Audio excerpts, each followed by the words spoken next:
In the heart of the great Oyo Empire, a legend was born. A story of power, courage, and destiny. This is the tale of Orompotoniyun, the princess who became king. Long ago, the throne of Oyo was shaken by tragedy. A powerful king passed away too soon, leaving behind two children, his daughter, Orompotoniyun, and a younger brother, a boy of only 6 years.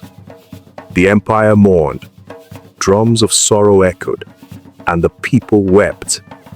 Yet even as grief filled the land, whispers of conspiracy rose in the palace. The chiefs of Oyo gathered in secret. They spoke in hushed voices. A child cannot rule. The boy is too young.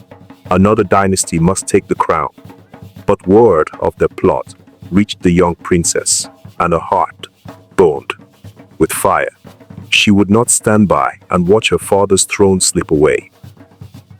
Orompotoniyun summoned the chiefs to the palace hall. With calm authority she spoke. "If my brother is too young, then I will rule as regent until he comes of age." But the chiefs mocked her, bursting into laughter.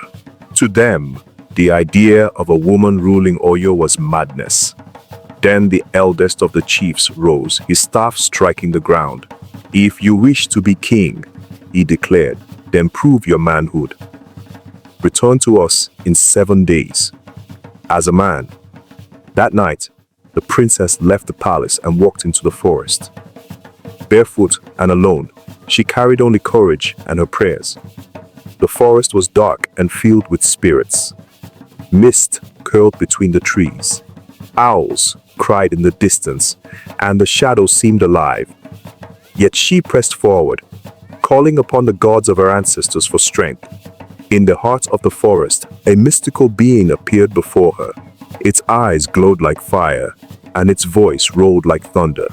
"If you seek the throne, you must bear both power and sacrifice. Do you accept?" The princess knelt, and with courage, she gave her answer. Lightning split the sky. A golden aura wrapped around her body. She was no longer just a princess. She had become something greater, bearing the strength of both woman and man. 7 days later, the palace was filled with anticipation. The chiefs gathered, waiting to mock her failure. But then, the doors opened. Orompotoniyun entered, dressed in flowing agbada and sokoto, walking with the authority of a ruler. The chiefs gasped in silence. She stood tall before them and reminded them of the challenge. And then, calmly, she revealed herself.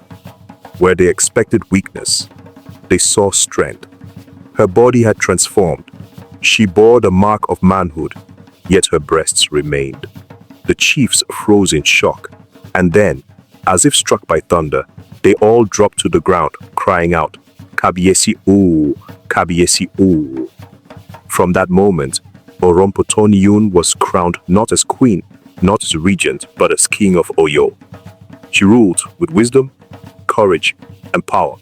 Her name lived on, whispered through the ages, sung by griots, and remembered in the land. This is the story of Orompotoniyun of Oyo, a story of defiance, a story of destiny, a story that proves kings are not always born. Sometimes they are made.